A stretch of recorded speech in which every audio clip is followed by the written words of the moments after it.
الذي خلق الموت والحياة ليبلوكم أيكم أحسن عملا وهو العزيز الغفور. أشهد أن لا إله إلا الله وحده لا شريك له وأشهد أن سيدنا محمدا عبده ورسوله. اللهم صل وسلم وبارك على سيدنا محمد. Yang jawab Allahumma salli ala sayyidina Muhammad wa ala alihi wa sahbihi ajma'in. Qala Allah ta'ala fi kitabihil karim wa huwa asdaqul qailin. A'udzu billahi minasy syaithanir rajim. Bismillahir rahmanir rahim. Wa lanabluwannakum bisyai'in minal khawfi wal ju'i wa naqsin minal amwali wal anfusi wath thamarat wa basyyiris sabirin alladzina idza asabatuhum musibah qalu, mari sama-sama, inna lillahi wa inna ilaihi raji'un. 3 kali, inna lillahi wa inna ilaihi raji'un, inna lillahi wa inna ilaihi raji'un. Sesungguhnya kita ini milik Allah dan pasti cepat atau lambat, suka atau tidak suka, kita akan kembali ke hadirat Allah seperti almarhumah.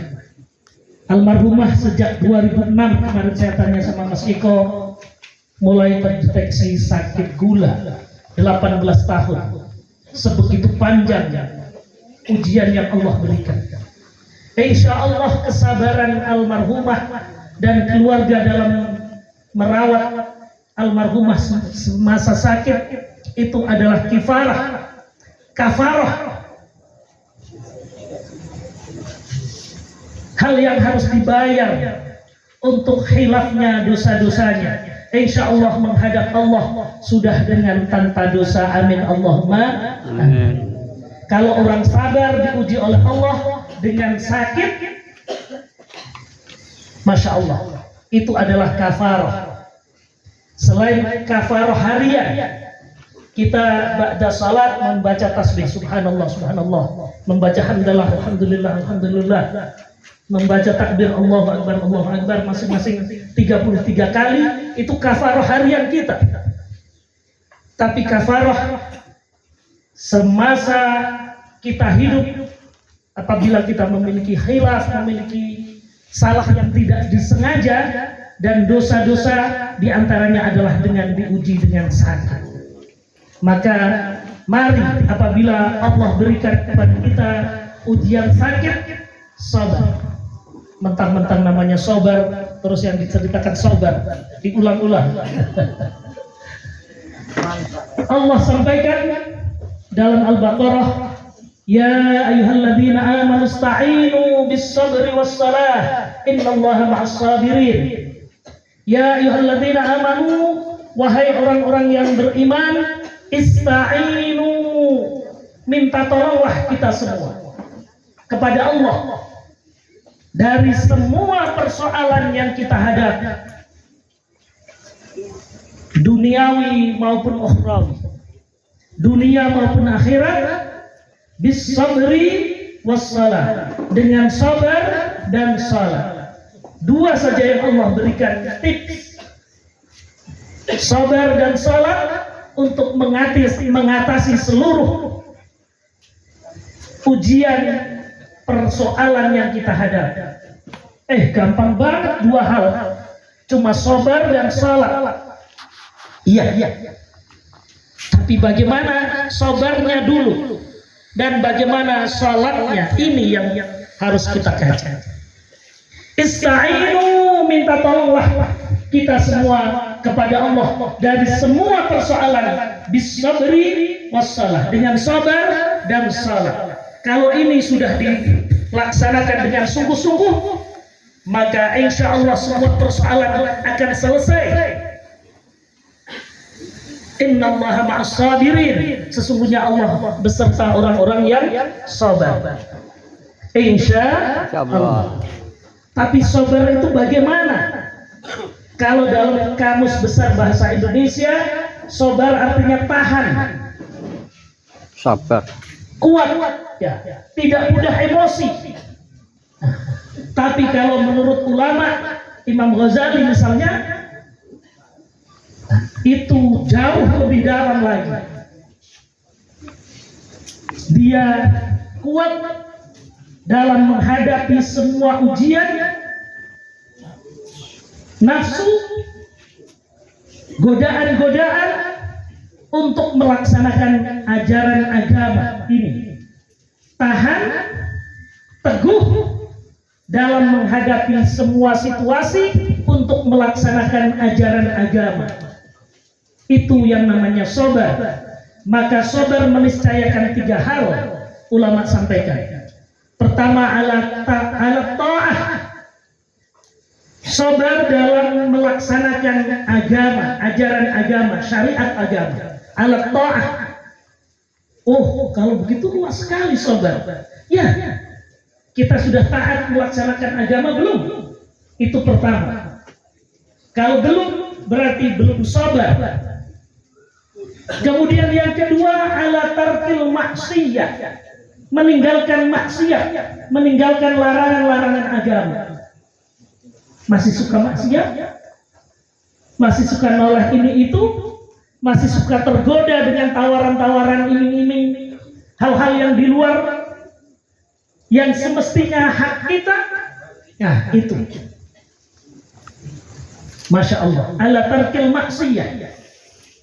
Baru yang ketiga, alal musibah, sabar atas ujian dan hal-hal yang tidak kita sukai yang Allah berikan kepada kita, termasuk keluarga yang sedang berduka ini sedang diberi musibah ujian oleh Allah Subhanahu wa Ta'ala.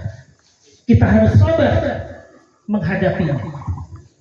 Untuk yang kedua, ala tarkil maksiyah. Masya Allah, saya ini selama bulan Ramadan salat tarawih saya itu keliling. Hampir sebulan penuh saya keliling kota Palu, dari masjid ke masjid. Termasuk ada di masjid sini, di Dewi Sartika ini ada banyak masjid. Mulai dari Karajalengba sampai mestinya juga di Al-Amin. Tetapi di Al-Amin bersamaan dengan Safari Ramadan provinsi. Saya ditempatkan di daerah Labian sana, sehingga saya minta digantikan oleh teman. Setiap malam, apalagi sudah pertengahan bulan puasa, dan apalagi malam Sabtu, malam Minggu itu Masya Allah. Sekarang di Fatulemo, sudah ketawa dulu ini Masya Allah, kalau tidak hati-hati akan menjadi pusat kemaksiatan selanjutnya. Saya kadang singgah atau ada acara, apalagi persiapan halal bihalal, apa semua, kadang pulang setengah 12, jam 12 malam, bahkan pernah sampai jam 1 saya lewat Fatulemo. Masya Allah, masih banyak pasangan muda-mudi berkumpul di sana. Ini kalau tidak hati-hati bisa menjadi pusat kemaksiatan selanjutnya di Palu. Saya selalu sampaikan ini. Mungkin ada di antara yang hadir di sini pemangku kebijakan. Ayo sampaikan kepada teman-teman anggota dewan, apalagi mungkin ke Pak Wali Kota. Masya Allah, yang berjilbab ada sampai jam 12 lewat. Saya yakin mereka bukan pasangan yang sah, masih ABG. Yang seksi-seksi, yang setengah pendek, bahkan yang pendek sekali ada sampai lewat tengah malam. Saya jadi ingat ketika saya kuliah di Semarang 91 sampai 97. Kalau dulu kuliahnya lama-lama 6 tahun, kuliah S1 saja 6 tahun.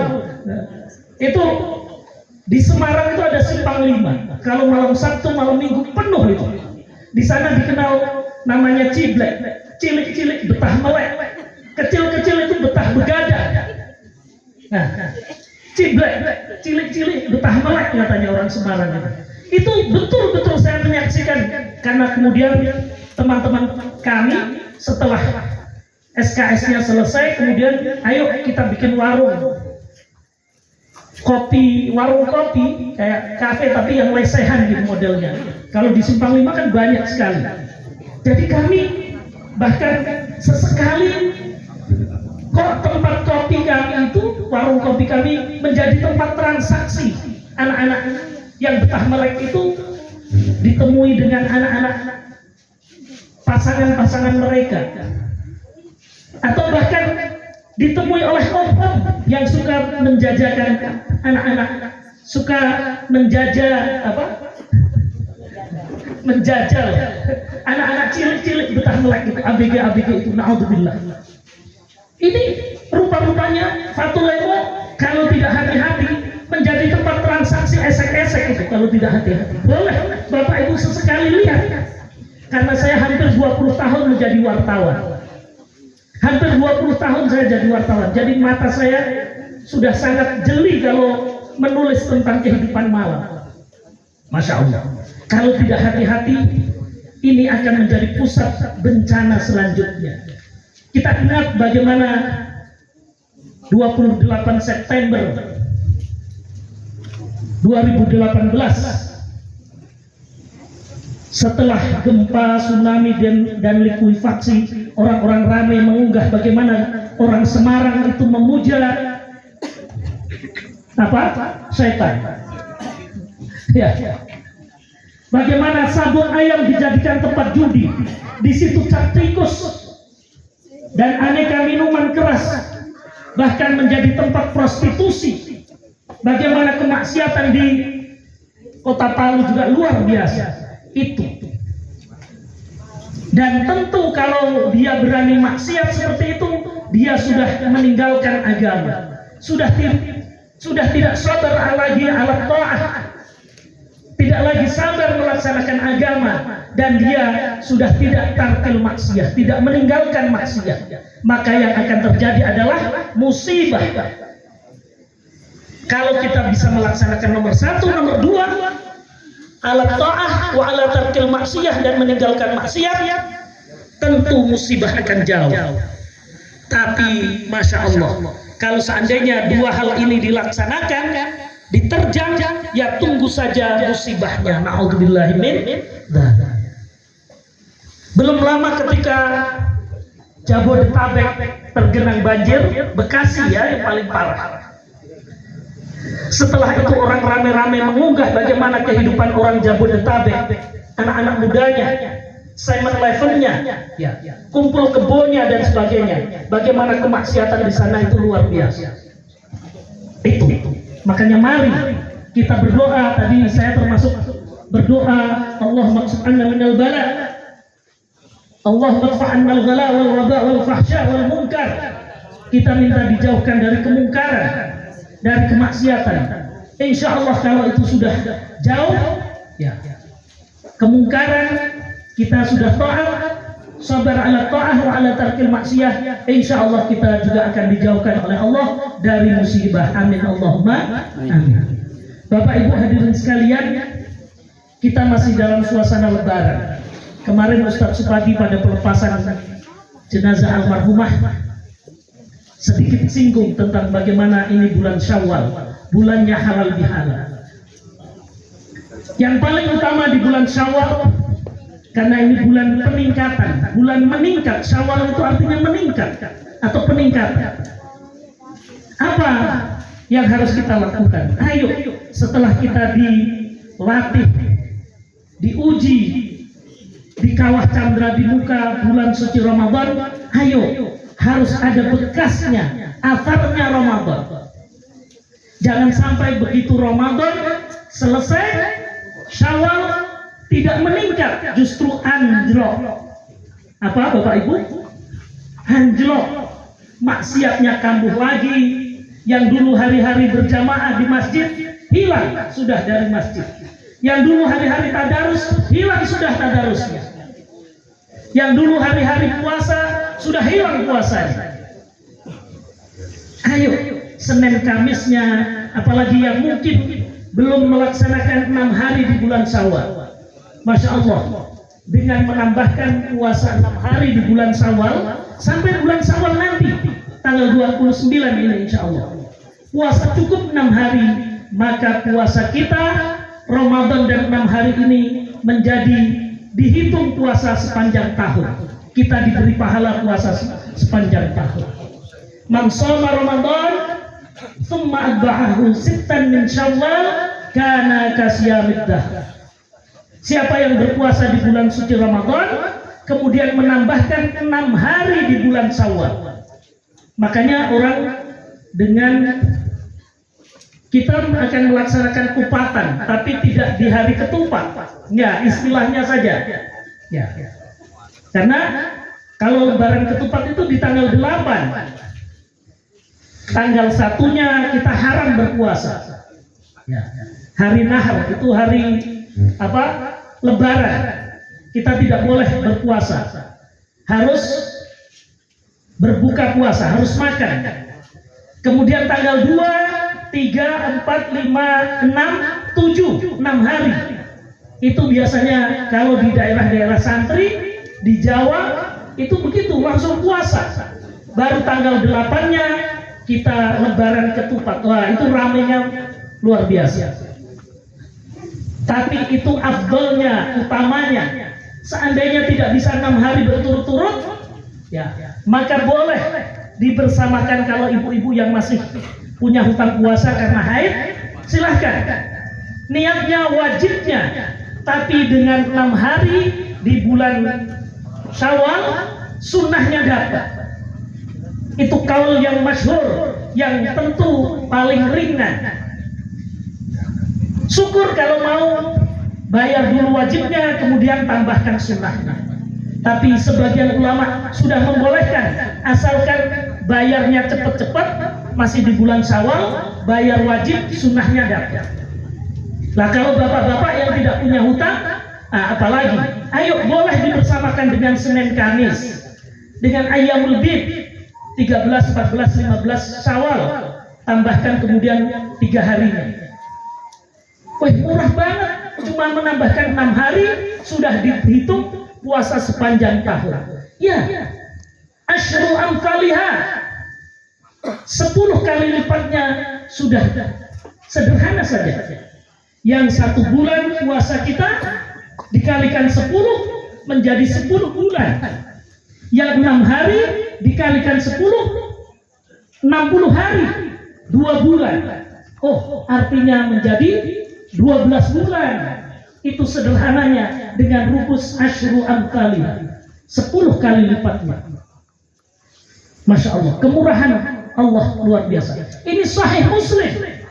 Man shoma Ramadan, siapa berpuasa di bulan suci Ramadan, tsumma adbahu sittan min Syawal, kemudian ditambahkan 6 hari di bulan Syawal, kana kasiyamid dahr. Koyo-koyo gitu ya. Karena ono kadwe wong iku mau ada untuk orang tadi kasiyamid dahr, seperti puasa sepanjang tahun. Masya Allah.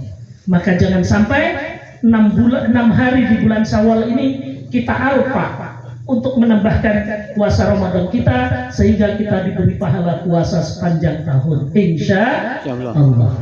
Bapak Ibu hadirin sekalian, sekali lagi saya pesan untuk diri saya sendiri dan kepada kita semua, ayo, harus ada akarnya, bekasnya Ramadan.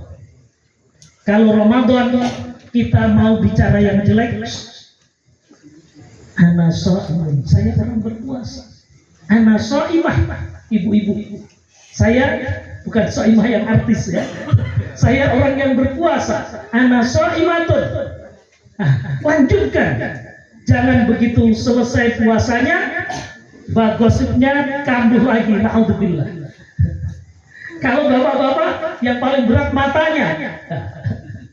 Jangan kalau sudah Syawal, sudah lewat puasanya, kemudian maksiat matanya kambuh lagi. Naudzubillah. Orang yang dapat berkahnya Ramadan, berkahnya Lailatul Qadar, ciri utamanya adalah bisa melanjutkan kebiasaan-kebiasaan baiknya di bulan suci Ramadan. Termasuk ini yang ingin saya sampaikan. Dalam hadis qudsi, hadis yang isinya kalamullah, sanadnya Ibnu Abbas, salah satu sanad yang paling kuat. Allah Subhanahu wa taala sampaikan, arba'atun la yaghfirullahu lahum. Ada 4 golongan yang tidak diampuni dosanya, wala yataqabbal minhum Ramadan, dan tidak diterima pahala Ramadannya, tidak diterima pahala puasanya. Siapa mereka? Yang pertama, sakarat. Sakar itu orang yang sakarat itu apa? Orang yang sudah lupa ingatan, sudah tidak eleng, sudah tidak ingat. Orang yang suka mabuk. Apa ada Ustadz orang Muslim tapi suka sakarat, suka sakar? Banyak di Palu. Cap tikus itu sampai di lorong-lorong kecil saja laku itu kalau di Palu, Masya Allah. Saya agak tahu karena sering jalan-jalan dan sering dikasih informasi. Sampai di lorong-lorong kecil itu cap tikus itu, Masya Allah. Semua orang mungkin tahu, oh cap tikus itu apa. Dulu saya bingung ketika datang ke Palu, cap tikus. Apa itu cap tikus? Tapi sekarang anak kecil saja ngerti itu apa cap tikus. Na'udzubillah. Apalagi yang narkoba, na'udzubillah. Anak-anak kecil sudah ngerti ngeleng itu. Itu cikal bakal akan menjadi pengguna itu nantinya. Coba, Masya Allah. Bahkan saking biasanya miras, na'udzubillah. Saya punya teman itu, Masya Allah. Ustaz, kalau tidak sambil minum tidak asik. Apa itu? Dia kalau kumpul dengan istrinya itu harus setengah mabuk katanya. Itu asik, baru asik. Na'udzubillah. Makanya nanti 40 tahun, 35 tahun, oh gulanya sudah tinggi sekali. Sudah komplikasi, Masya Allah. Itu kebiasaan yang luar biasa yang sangat jelek dari orang-orang, dari pemuda-pemuda kita yang tidak taat tadi. Hari-harinya begadang, sukanya miras, sukanya narkoba. Tunggu nanti 35-40 tahun penyakitnya sudah macam-macam. Na'udzubillah. Kemudian yang kedua, orang yang tidak diampuni dosanya oleh Allah dan tidak diterima pahala puasanya, pahala ibadahnya adalah uququl walidain. Orang yang durhaka kepada orang tuanya. Orang yang berani sama orang tua ketika masih hidup, dia suka membantah. Ketika orang tuanya sudah meninggal, dia tidak senantiasa mendoakan. Saya yakin keluarga dari almarhumah Mas Eko, adik-adik, keponakan-keponakannya semuanya orang-orang yang takdim, yang birrul walidain, amin. Masya Allah, Ananda Dania ini luar biasa. Insya Allah calon hafidhah Mas Eko, amin. Insya Allah calon penghafal Al-Quran, Masya Allah. Neneknya dikhususkan atau tidak, itu sudah langsung dapat kiriman pahalanya dari yang tadi dibacakan. Apalagi kalau dikhususkan, Masya Allah. Ini malam Jumat, ayo Yasin. Mereka yang sudah jadi ruh, wes jadi badan aus istilahnya ya. Kalau orang Jawa bilang, kalau sudah jadi ruh itu jauh lebih detail, lebih ngerti apa yang kita lakukan. Apa yang kita lakukan anak cucunya, Masya Allah, mereka jauh lebih tahu ketimbang yang hidup. Hidup kena sekat dinding saja sudah tidak tahu kan? Tapi kalau alam roh semuanya bisa ngerti apa yang anak cucunya lakukan. Makanya ayo jadilah orang yang birrul walidain, jangan uququl walidain, yang durhaka kepada orang tua. Itu orang yang kedua yang tidak diampuni dosanya oleh Allah dan tidak diterima pahala puasanya.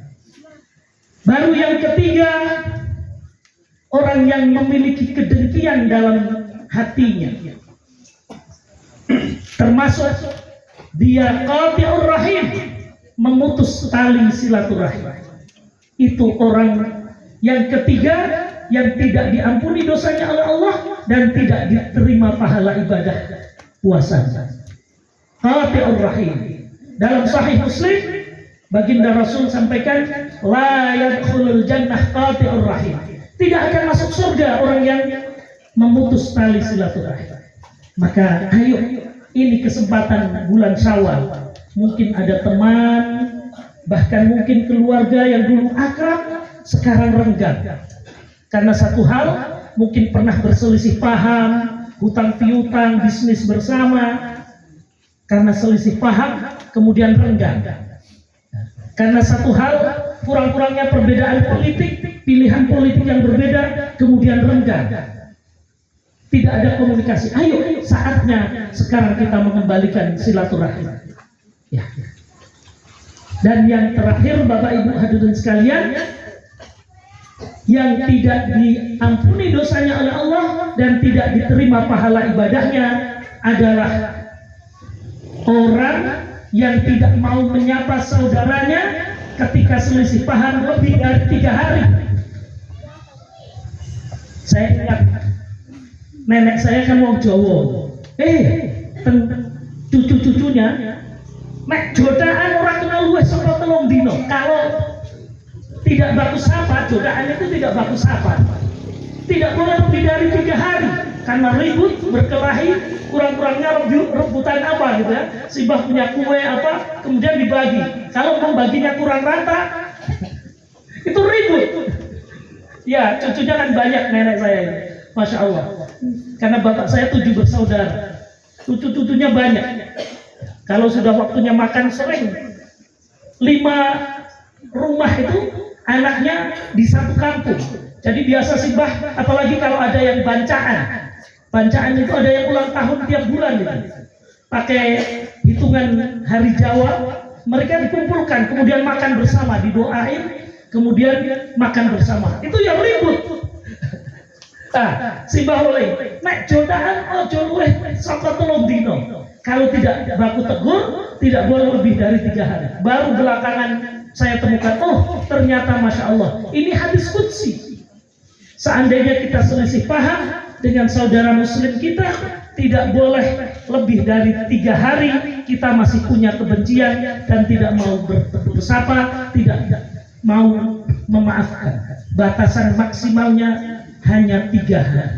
Coba, Islam sampai sedetail itu memberikan contoh kepada kita bagaimana mengislahkan umatnya, mendamaikan umatnya. Ayo kita laksanakan agar ibadah puasa kita diterima oleh Allah dan pahala ibadah kita diterima oleh Allah Subhanahu wa Ta'ala.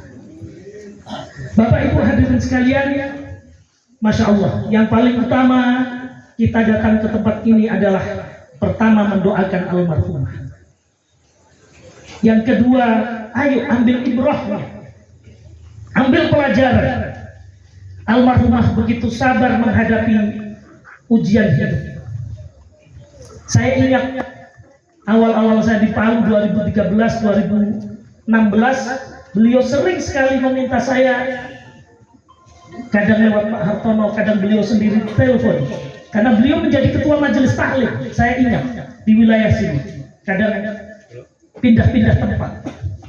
Masya Allah. Kadang beliau sempatkan bertanya, di masa-masa beliau masih mampu, itu sering hadir di kerukunan keluarga Bliku.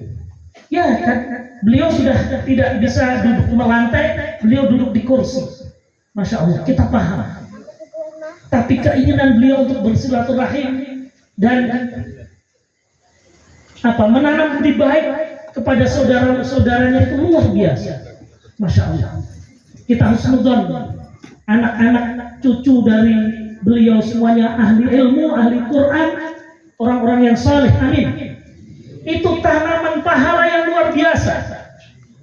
Karena 3 hal yang tidak habis, tidak terputus adalah waladun salihun yad'ulah. Yang ketiga, ya, kullu amal ibnu Adam, ya, itu akan putus. Idza mata ibnu Adam inqata'a amaluhu illa min thalathin. Semua amal ibadahnya anak Adam akan putus kecuali 3 perkara. Sedekah jariyah, atau ilmin yuntafa'u bih, atau ilmu yang bermanfaat. Awaladun salihin yad'ulah, atau anak-anak yang saleh dan salehah yang senantiasa mendoakan kepada orang tuanya, anak cucunya. Saya yakin, saya sangat husnudzon, anak-anaknya semuanya pinter-pinter ngaji. Itu Masya Allah, ladang pahala yang luar biasa yang senantiasa terkirim untuk almarhum. Ini yang harus kita ambil ibrah. Mari jadi orang tua yang saleh, yang bisa menanamkan kebaikan, ilmu kepada anak cucunya. Karena jangan sampai kemudian diberikan semuanya kepada ustadznya, karena madrasah pertama adalah ibunya. Ini yang paling penting. Maka yang paling utama, mari dari sahibul musibah, anak cucu almarhumah melanjutkan kebiasaan-kebiasaan baik dan silaturahim dari almarhumah. Itu yang paling utama. Pesan kita semua insya Allah diijabah oleh Allah Subhanahu wa Ta'ala. Amin. Demikian yang bisa saya sampaikan, semoga ada manfaatnya. Sekali lagi kita hadiahkan Fatihah untuk almarhumah, termasuk tadi bacaan An-Naba dari cucunda tercinta Ananda Dania. Semoga seluruhnya pahala terkirim untuk almarhumah. Allahumma ighfir laha warhamha wa'afiha wa'fu anha. Lahal Fatihah. A'udzubillahi minasyaitonir rajim. Bismillahirrahmanirrahim. Alhamdulillahirabbil alamin arrahmanir rahim maliki yaumiddin. Iyyaka na'budu wa iyyaka nasta'in. Ihdinas siratal mustaqim. Siratal ladzina an'amta 'alaihim ghairil maghdubi 'alaihim waladdallin. Amin. Kurang lebihnya mohon maaf. Wa'afuminkum wallahu musta'an. Allahu muwaffiq ila aqwamit thariq. Assalamualaikum warahmatullahi wabarakatuh. Assalamualaikum warahmatullahi wabarakatuh.